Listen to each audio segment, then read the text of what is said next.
وبما أني قادري أقول أدرك عبدك جيلاني أدرك عبدك جيلاني. نحمده ونصلي ونسلم على رسوله الكريم. أما بعد فأعوذ بالله من الشيطان الرجيم. بسم الله الرحمن الرحيم. إنما يخشى الله من عباده العلماء.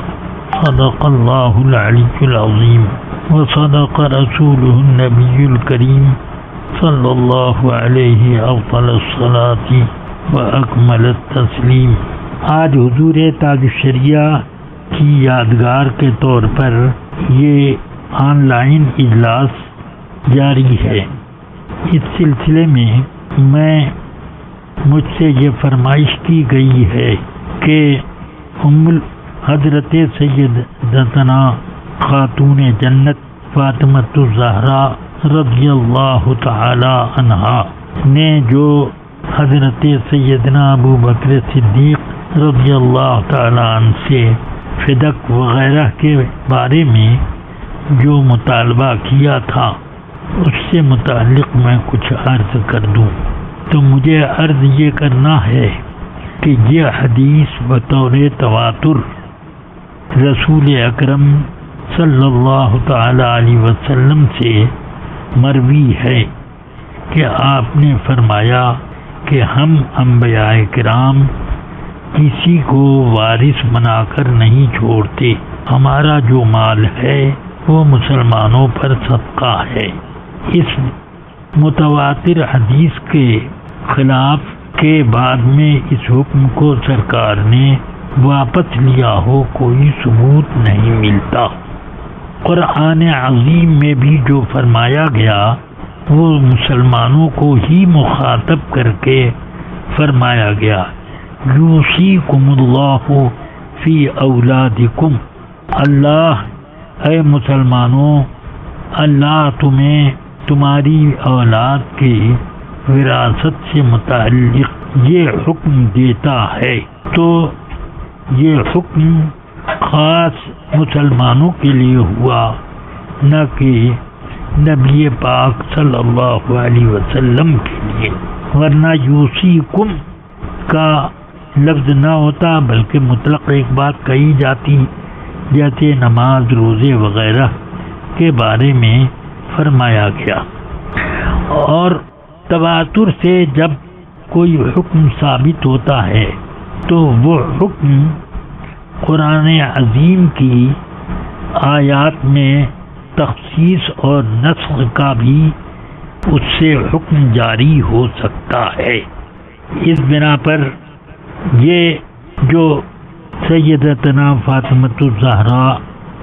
رضی اللہ تعالی عنہا نے مطالبہ کیا، یا امہات المؤمنین رضوان اللہ تعالی علیہن اجمعین نے حضرت عثمان غنی رضی اللہ عنہ کو سیدنا ابو بکر صدیق کے پاس اپنا مطالبہ سمن یعنی 8واں حصہ جو وراثت میں ہوتا ہے اس کے مطالبے کے لیے بھیجنا چاہا. تو یہ دراصل عدم علم کی بنا پر ان حضرات کے یہ مطالبے تھے. اسی لیے ام المومنین عائشہ صدیقہ فرماتی ہیں کہ رسول پاک کی ازواج مطہرات نے عثمان غنی کو سیدنا ابو بکر صدیق کے پاس مطالبہ سمن کے لیے بھیجنا چاہا تو فکنت ارد علیہن، میں ان کو روکنے لگی اس بات سے، اور میں نے کہا الا تتقین اللہ، کیا تم لوگ اللہ سے ڈرتی نہیں ہو کہ رسول پاک نے فرمایا کہ ہم انبیاء کرام کی وراثت تقسیم نہیں ہوتی، ہم جو چھوڑتے ہیں وہ صدقہ ہے۔ اب فرماتی ہیں کہ میری یہ بات ازواج مطہرات نے جب سنی فوراً وہ باز آ گئیں اور انہوں نے حضرت عثمان کو جو بھیجنا چاہا تھا اس سے وہ پیچھے ہٹ گئیں کہ رسول پاک نے جب خود یہ فرما دیا تو اس کا مطلب یہ ہے کہ ان ازواج مطہرات کو بھی علم نہ تھا۔ عدم علم کی بنا پر کسی حکم کو جو عامت المسلمین سے متعلق ہے وہ انبیاء کرام پر اگر جاری کیا جائے تو اسے خطا اجتہادی کہا جاتا ہے، مطلق خطا نہیں کہا جاتا۔ خطا تو خطا ہے، خطا جس پر کوئی پکڑ یا دنیا میں کوئی اس کے لیے کفارہ ہو سکتا ہے، مگر خطا اجتہادی وہ چیز ہے کہ رسول اکرم صلی اللہ علیہ وسلم ارشاد فرماتے ہیں کہ مجتہد اگر اجتہاد کرے اور صحیح نتیجے پر پہنچے تو اسے 2 ثواب ملتے ہیں، ایک اجتہاد کا، دوسرے صحیح نتیجے پر پہنچنے کا، اور اگر اس سے خطا ہوئی اور صحیح نتیجے پر نہ پہنچا تو اسے اپنے اجتہاد کا 1 ثواب ضرور ملے گا۔ تو اب جب یہ معلوم ہو گیا کہ خطا اجتہادی پر بھی ایک مجتہد کو ثواب ملتا ہے تو اس کا مطلب یہ ہو گیا کہ یہ گناہ نہیں ہے، ورنہ اس خطا اجتہادی پر بھی مجتہد کو ثواب کیوں ملتا؟ ایسا تو ہو نہیں سکتا کہ کوئی چیز خطا ہو اور اس پر نہ کفارہ، نہ توبہ، نہ استغفار، کچھ نہیں، اور وہ اس پر ثواب الگ سے مرتب ہو، ایسا تو نہیں ہے، الا بفضل اللہ تعالی و رحمتی۔ تو اب یہ کہنا ہے مجھے کہ ان حضرات سے جو یہ اس حدیث کے عدم علم پر مطالبے کا ارادہ ہوا، یا خاتون جنت رضی اللہ عنہ نے اور سیدنا ابن عباس نے رضی اللہ عنہما دونوں نے مل کر مطالبہ کر لیا، تو اس مطالبے کا ارادہ کرنا یا مطالبے کو پیش کر دینا یہ ایسا کام نہ ہوا کہ جو اللہ تبارک و تعالی کے نزدیک اس کو مطلق خطا قرار دیا جائے۔ اس لیے جب سیدنا ابو بکر صدیق رضی اللہ عنہ نے حدیث سنائی حضرت عباس رضی اللہ عنہ اور حضور خاتون جنت رضی اللہ عنہا کو، تو ان دونوں نے وہ اس سلسلے میں اپنا مطالبہ گویا کہ واپس لے لیا۔ اب بخاری میں الفاظ ہیں فَحَجَرَتْهُ وَلَمْ تُكَلِّمْهُ، حضرت فاطمہ زہرا نے اس مطالبے کو، اس طلب کو چھوڑ دیا اور اس بارے میں ابو بکر صدیق سے پھر کوئی بات نہ کی، مگر رافضی اور جو اپنے کو شیعہ کہتے ہیں ان لوگوں نے بخاری کی اس حدیث کا غلط ترجمہ کیا جو حضرت خاتون جنت رضی اللہ عنہا کی پاک بازی اور ان کے مدر اور ان کی شان تطہیر کے بالکل خلاف ہے۔ وہ کہتے ہیں فحجرت ہو، حضرت فاطمہ رضی اللہ عنہا نے حضرت ابو بکر سے کٹی کر لی اور اپنی دوستی منقطع کر لی، وَلَمْ تُكَلِّمْهُ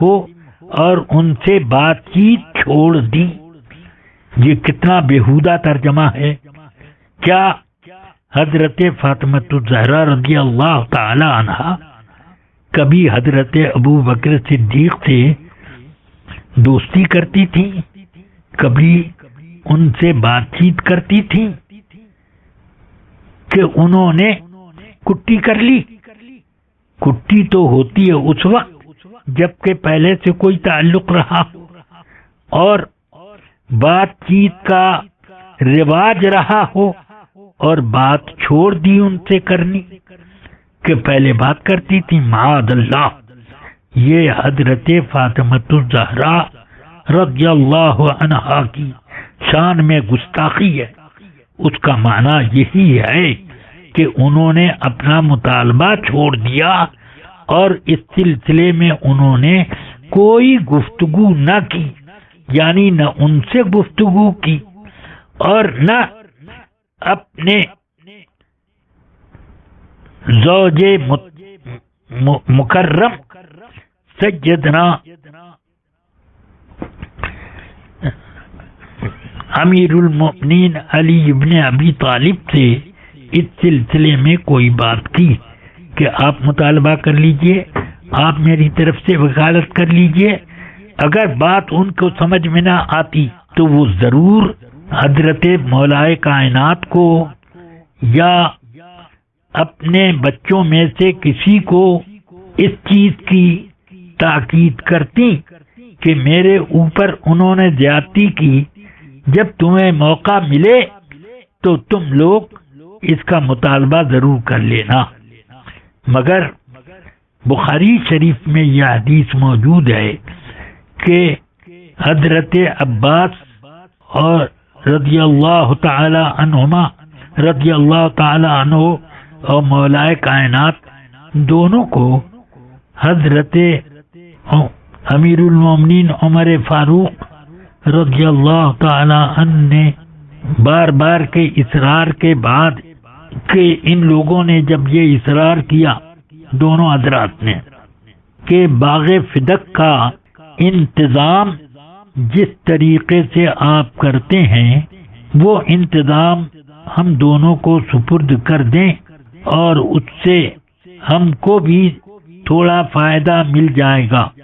کہ ہم جو اس پر محنت کریں گے تو ہمیں فائدہ تھوڑا مل جائے گا اس کا۔ تو بار بار کے اصرار کے بعد حضرت امیر المومنین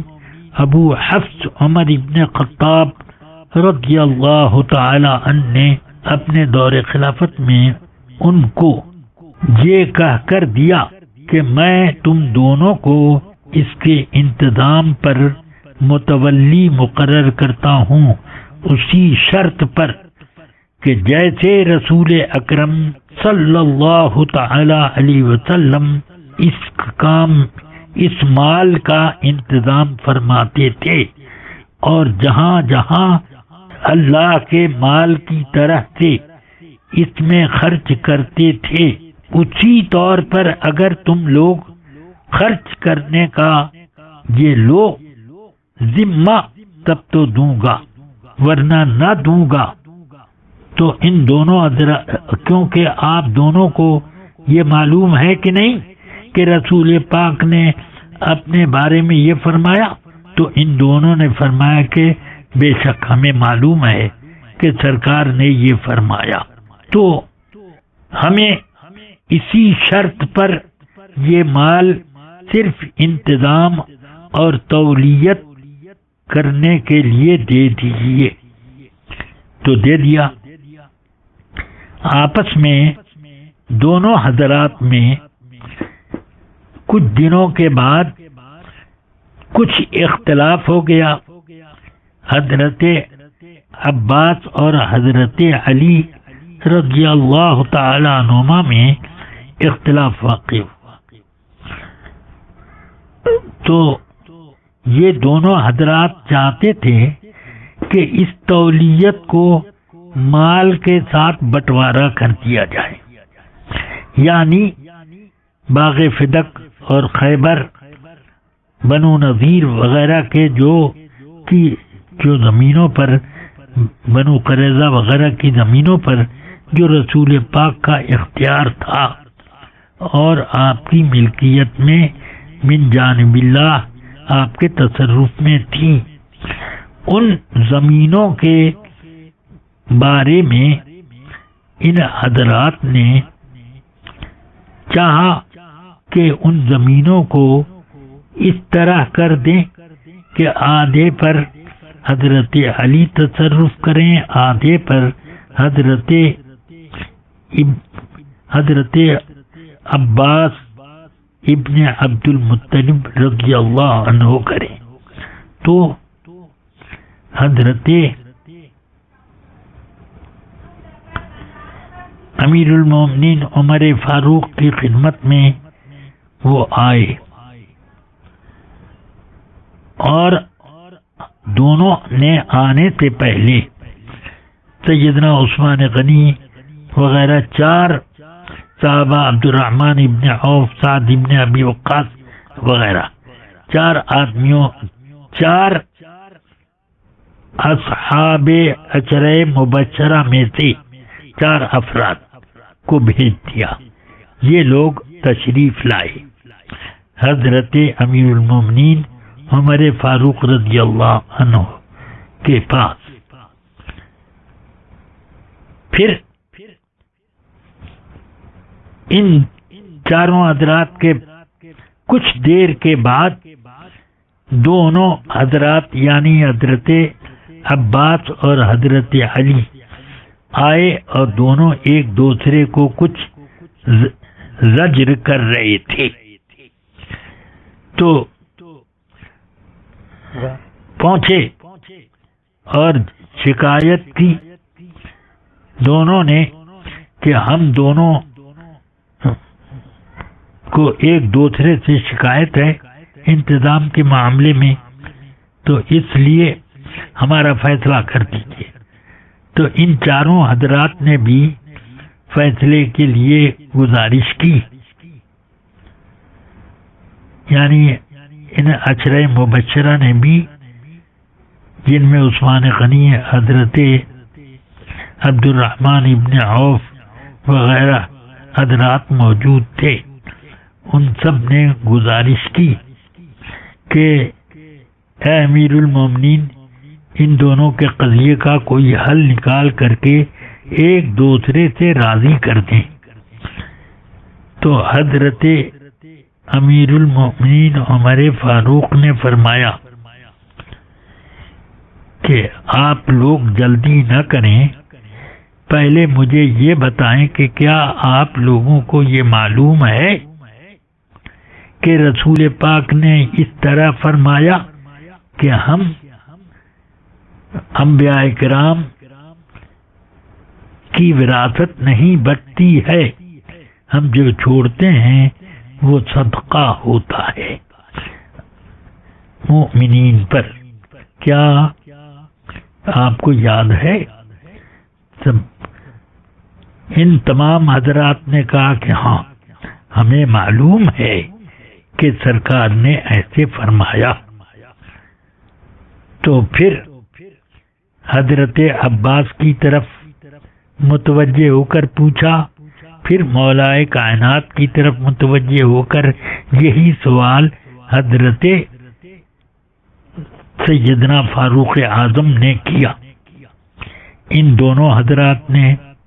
بھی یہی کہا، ہاں ہمیں معلوم ہے کہ سرکار نے یہ فرمایا۔ تو فرمایا کہ اب سن لو، اس سلسلے میں جب یہ سرکار کا فرمان ہے تو رسول اکرم صلی اللہ علیہ وسلم اس مال میں سے کچھ آپ نے خرچ کیا، اور ان دونوں حضرات کو مخاطب کر کے کہا کہ رسول پاک نے اس زمین میں سے، ان زمینوں میں سے خود اپنے دستے کرم سے کچھ حصہ آپ لوگوں کو بھی عطا فرمایا۔ ایسا نہیں کہ سب رسول پاک نے اکٹھا کر کے رکھا، اور جو کچھ اللہ کی راہ میں اس زمین کے خرچ کرنے کے بعد بچا حصہ،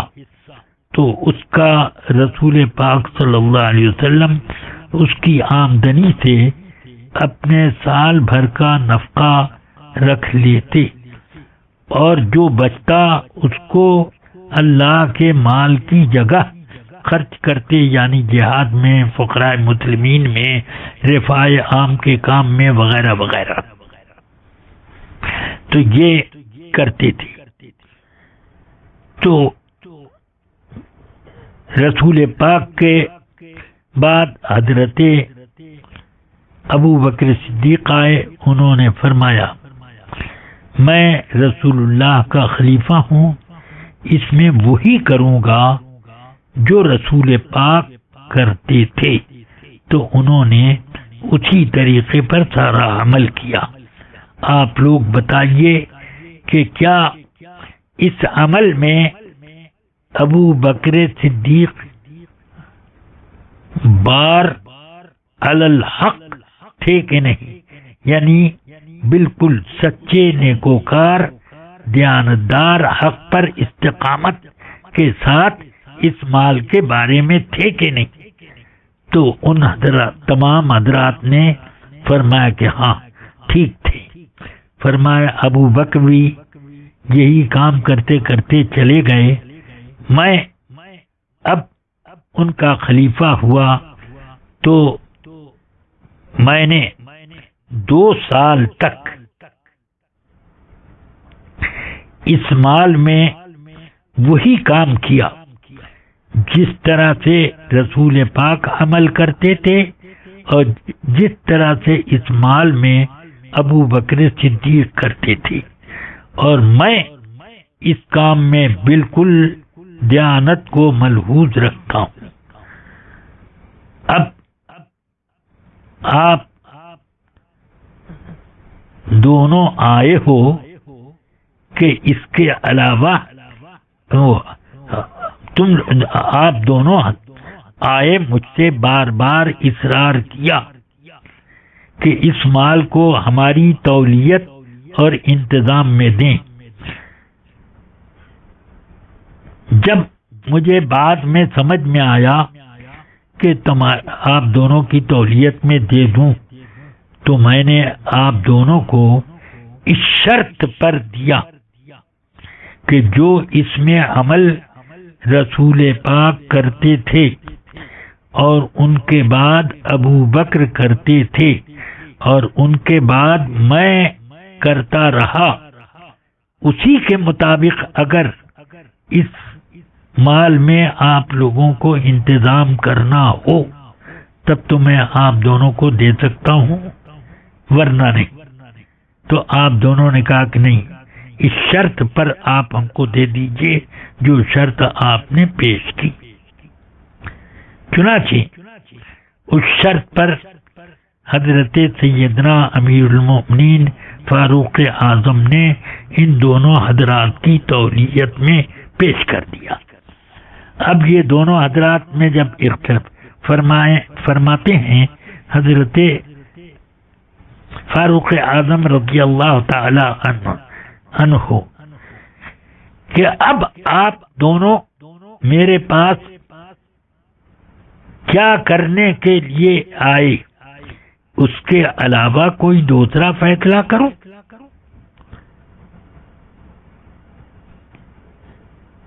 قسم ہے اس رب کی جس کے حکم سے آسمان اور زمین قائم ہیں، میں اس فیصلے کے علاوہ کوئی دوسرا فیصلہ نہیں کر سکتا کہ میں تقسیم کروں اس کو، کہ بعد میں آنے والی نسلیں یہ کہیں کہ رسول پاک کی وراثت بٹی، کہ حضرت عباس کو آدھی ملی، آدھی مولا علی نے وہ لی اپنی اہلیہ کے حصے کی، تو یہ میں نہیں ہونے دوں گا۔ تم دونوں مل کے کام کرنا چاہو تو کرو، ورنہ یہ مجھے واپس دو، میں تم دونوں کی جگہ کافی ہوں۔ تو ان دونوں نے اور جو بزرگ صحابہ حضرات آئے تھے ان سب نے اس فیصلے ہی کو اثر نو قائم رکھنے کا اندیا دے دیا، ہو گیا۔ تو بخاری شریف میں ہے کہ حضرت عباس اور حضرت علی رضی اللہ عنہما مل کر وہ کام انتظام کرتے تھے، مگر حضرت علی نے اپنی حسن تدبیر سے کچھ ایسی راہ نکال دی کہ عباس جلال میں آ کے چھوڑ کے الگ ہو گئے اور اکیلے حضرت علی اس میں وہی عمل کرتے رہے جو رسول پاک کے زمانے سے جاری تھا۔ پھر آپ کی شہادت کے بعد سیدنا امام حسن نے اس مال میں اسی طرح سے انتظام جاری رکھا۔ ان کی شہادت کے بعد سیدنا امام حسین اسی طرح پر انتظام کرتے رہے، اور جب آپ کی شہادت کربلا میں ہوئی تو حضرت سیدنا امام علی اوسط زین العابدین اور حضرت حسن ابن حسن، جن کو حسن مثنیٰ کہتے ہیں، یہ دونوں مل کر اس کا انتظام کرتے تھے۔ پھر حضرت ان لوگوں کے بعد زید ابن حسن کے ہاتھ میں آیا۔ اگر یہ مال وراثت کے طور پر چلتا تو حضرت عمر رضی اللہ عنہ کے بعد کیوں نہیں حضرت علی نے اپنی تولیت بدل کر اس مال کو چند حصوں میں بانٹا کہ آدھا حضرت فاطمہ کا حصہ لے کر اپنی وراثت، اپنے بیٹوں کی وراثت اور بیٹیوں کی وراثت میں اس کو تقسیم کرتے، اور حضرت عباس کو ان کا حصہ دیتے کہ سمن کے بعد جو بچے گا وہ حضرت عباس کا ہونا چاہیے تھا، تو وہ ملنا چاہیے تھا۔ تو کیا حضرت مولا کائنات نے خود اپنے تصرف میں آنے کے بعد حضرت عباس رضی اللہ تعالی عنہ کا حصہ غصب کر لیا؟ معاذ اللہ، ہرگز نہیں، بلکہ سیدنا امیر المؤمنین علی مرتضی کرم اللہ تعالی وجہہ کا بھی وہی فیصلہ تھا جو سیدنا ابو بکر کا، سیدنا عثمان غنی کا اور تمام باقی عشرہ مبشرہ کا فیصلہ اور تمام صحابہ کرام کا اس پر اجماع ہو گیا۔ جب سب کا اجماع ہو گیا کہ یہ نبی پاک صلی اللہ علیہ وسلم کا مال الہی ہے اور یہ مال وراثت نہیں ہے، یہ ہو گیا، تو اسی کے مطابق حضرت فاطمہ رضی اللہ تعالی عنہ اور ان کے شہزادگان، ان کی شہزادیاں اور ان کے زوج محترم حضرت مولا علی رضی اللہ تعالی عنہم اجمعین بالکل راضی رہے۔ اب شیعوں کو یا رافضیوں کو اس سلسلے میں درد شکم ہوتا ہے تو وہ اپنا علاج کریں، ورنہ بہت بڑا اعتراض آئے گا اس بات پر کہ حضرت مولا علی کرم اللہ تعالی وجہہ الکریم نے کیوں نہیں تقسیم کیا اس مال کو، اور کیوں نہیں امام حسن رضی اللہ عنہ نے اپنے تصرف میں آنے کے بعد سیدنا امام حسین رضی اللہ تعالی عنہ نے کیوں نہیں تصرف۔ بہرحال یہ ہو گیا۔ اب مجھے خلاصہ گفتگو یہ کر بتانی ہے کہ حضرت فاطمہ الزہرا رضی اللہ تعالی عنہا نے جو مطالبہ کیا تھا یہ خطا نہیں، خطا اجتہادی تھی، جس پر ثواب ملتا، اس کو خطا کہہ کر ان کو خطا بار کہنا درست نہیں۔ اس لیے میں مناسب جب اس سلسلے میں خطا کا لفظ استعمال کیا گیا اور انہوں نے یہ وضاحت کر دی کہ اس سے مراد میری خطا اجتہادی تھی، تو اب ان کے اوپر طعن و تشنیع کرنا یہ صحیح نہیں، کیونکہ انہوں نے اپنی مراد ظاہر کر کے گویا کہ اس بات سے رجوع کر لیا ہے کہ یہ خطا مطلق خطا نہیں ہے بلکہ یہ خطا اجتہادی ہے۔ بس اللہ تبارک و تعالی مجھے تمام سنیوں کو اس پر استقامت کے ساتھ رکھے۔ اس سلسلے میں تمام سنیوں کو یہ بھی یاد رکھنا چاہیے کہ اس مسئلے کو زیادہ چھیڑخانی کر کے شیعوں کو کوئی بھی اپنا ہم نوا نہ بنائے۔ جب ان کی طرف رغبت ہوگی تو اس کا نتیجہ بہت برا ہوتا ہے۔ حضرات خلفائے راشدین کی شان میں گستاخیوں کے تخیلات اور وسوسے آنے لگتے ہیں۔ حضرت امیر معاویہ رضی اللہ عنہ کی شان میں کچھ وہ لوگ جو کو اپنے کو سنی کہتے ہیں، وہ یہاں تک کہہ دیتے ہیں کہ معاذ اللہ وہ صحابی نہیں تھے، معاذ اللہ وہ جنتی نہیں ہیں، اس طریقے کی باتیں کرتے ہیں۔ تو اس وقت ان سنیوں کو کیوں نہیں جوش آتا کہ رسول پاک کی کسی صحابی کے بارے میں بھی کوئی غلط لفظ کہنا بے شک ان صحابہ کی شان کی طرح ہے کہ یہ تمام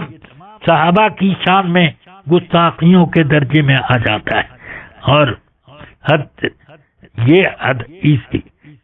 حضرات حسنین کریمین پر بھی اعتراض پڑے گا، اس لیے کہ اگر حضرت سیدنا امیر معاویہ صحابی نہیں تھے اور جنتی نہیں تھے تو کیوں حضرت امام حسن نے وہ خلافت راشدہ جو آپ کو حضرت مولا کائنات سے ملی تھی، اس خلافت راشدہ کو کیوں آپ نے حضرت امیر معاویہ کو تفویض کیا؟ کیوں تفویض کیا؟ کیا یہ کہا جائے گا کہ تقیہ ہے؟ تو پھر سوال یہ آئے گا کہ حضرت علی نے یہ تقیہ کیوں نہیں کر لیا؟ یا اور موقع پر بھی یہ کہا جا سکتا ہے۔ اس لیے امام حسین رضی اللہ تعالی عنہ بھی امیر معاویہ کے زمانے میں رہے ہیں، مگر انہوں نے آپ سے یعنی امیر معاویہ سے اپنا وظیفہ لینے میں کبھی انکار بھی نہیں کیا۔ بہرحال حضرت سیدنا امام حسن رضی اللہ تعالی عنہ پر بھی اعتراض آ جائے گا، حضرت امام حسین پر بھی، اور بڑے بڑے فتنے کھڑے ہو جائیں گے۔ اللہ تبارک و تعالی ان بارگاہ رسالت کے محبوبوں اور رسول پاک کی نسل اطہار کی ان سب کی شان میں ہمیں زبان درازی سے محفوظ رکھی، ہمیں صراط مستقیم پر قائم رکھی۔ اہل سنت کا بیڑا پار اصحاب حضور نجم ہیں اور ناؤ ہے عطرت رسول اللہ کی۔ وصلی اللہ تعالی علی النبی الکریم وآلہ وصحبہ اجمعین۔